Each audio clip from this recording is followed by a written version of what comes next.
Hello everybody, this is the Daydreamer with Daydreams and Nightmares, and it is time for another contest video. This one's going to be for 88Jester. He is celebrating his 100 subscriber mark. I want to start off by saying congratulations on reaching 100. You're quickly approaching 150 from what I can see. And just wanted to offer up congratulations on that. For him, I will also be leaving a link to his 100 subscriber contest in the description down below. And the one thing that he is asking is he wants to know how your collecting has changed over the years. And I have a few things I can show to kind of show that off a little bit.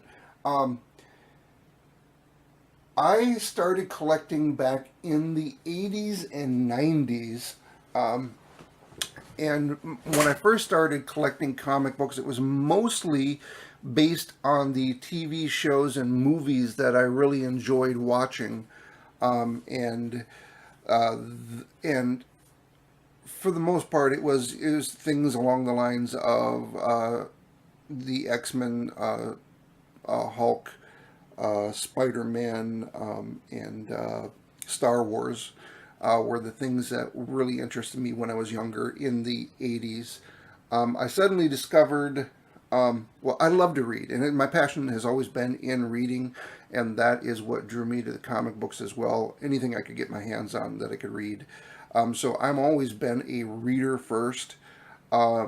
And that's one of the things that's kind of changed with the way that comic books have changed. And in the late 80s, early 90s, Vertigo was a new line of comic books from DC that was more adult-oriented and more story-based. They weren't about superheroes, but they were good reads, good stories between Hellblazer and Sandman and Swamp Thing and those kind of books really got my interest and got me into collecting, and I wound up picking up other books because of them. And then you had the whole in the 90s. You had all of a sudden you had companies like Malibu and Image and Valiant that were making comic books besides DC and Marvel. And those piqued my interest as well because they were different from the norm. And during the 90s, everything was about whether or not it was gold or whether it was foiled or whether it had a hologram or whether it, those were the things that were special about the comic books that you were picking up. And I did this in my teens and early 20s when I was in high school and college and had some extra money to spend. But after you graduate from college, you go out in the real world, you have real world bills. I was unable to paying back those student loans. And anyway, I was unable to afford to continue collecting, and I basically took a big, huge break from about the mid-90s until about 2-3 years ago. And it was actually from watching videos like those in the comic book community on YouTube that got me reinvigorated and interested in collecting comic books again. And I had basically a 20-year gap in my collecting, and it is pretty easy to say that the difference in my collecting is made by the difference in that 20 years of the way that the comic book world has changed, in that, as you had pointed out, and you're looking at one right here, there's been a lot more, and I didn't see a lot of these when I was collecting back in the 80s and 90s, having CGC graded slabbed books back then, and didn't have all these different variants and artist-based covers that were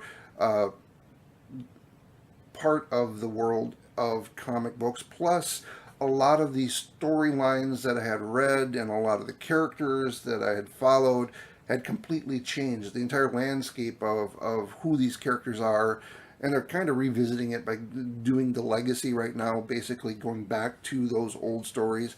But a lot of that had changed, so that changed the way that I'm collecting. I never used to, and here's some of the things. You're looking at a slabbed book. Within the last few years, I maybe have a dozen of them. I like to read my books, so I don't like to have them in slabs, but I do have several copies of this, so I can actually have a reader copy and have one slabbed as well.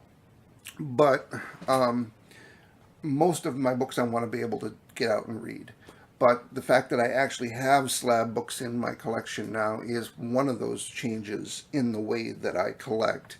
Like I said, chasing after variants, there weren't a lot of different variants. I mean, every comic book now these days seems to have a variant cover, where like you have this version of Supergirl here, number 14, and this is one of cover D by Art Germ.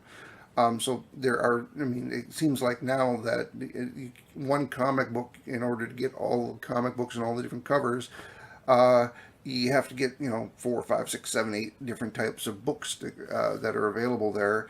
Or you can pick and choose based on the art that you like, because the inside, the stories of every one of these is exactly the same.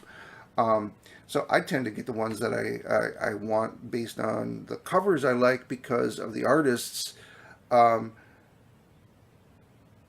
And even if that is the original version of it. But that is one of the things that's changed recently as well. I used to go to the comic book shops in order to get my books. Back in the 80s and 90s, pre-internet, that's how you got them. They even did mail order back then. Of course, I didn't order them through the mail because you're always afraid how they're going to arrive. Any packages in the mail. But I seem to be less concerned with that these days, because not only can you you can go into the comic book stores like you used to, buy them off the shelf, but you can go into online and order stuff online from anywhere in the world and have it delivered to you now, which wasn't a possibility back then. That's one of the ways that things have changed. I have recently, in the last, it's been about a year now, that I've had a pull box at my local comic book shop. That's something that I've never done before, and that's something that's changed as well. Matter of fact, I need to go in tomorrow and pick up my new pickups for the week, and drop off my list from the new February previews for the new books that I want for next month. Or actually, these would be what, for April? Yeah. So I have that kind of set up so I can pick the ones that I'm really interested in reading. And I'm averaging about 20 books a month at this point, about 4 or 5 a week, as far as ones that I'm having pre-ordered now with that. And then if there's any specialty ones that I can't get through my shop, then I get the ones offline. That is a big change in the way that I have collected over the years as well. But that pretty much covers it. I still chase after those back issues, and that big huge gap I had in my collecting. There's plenty of comic books there, and of course there's comic books that predate the 80s, the Silver Age, Bronze Age, Gold Age books that you want to try to get your hands on as well, so I chase those as well. But anyway, I hope that answers your question.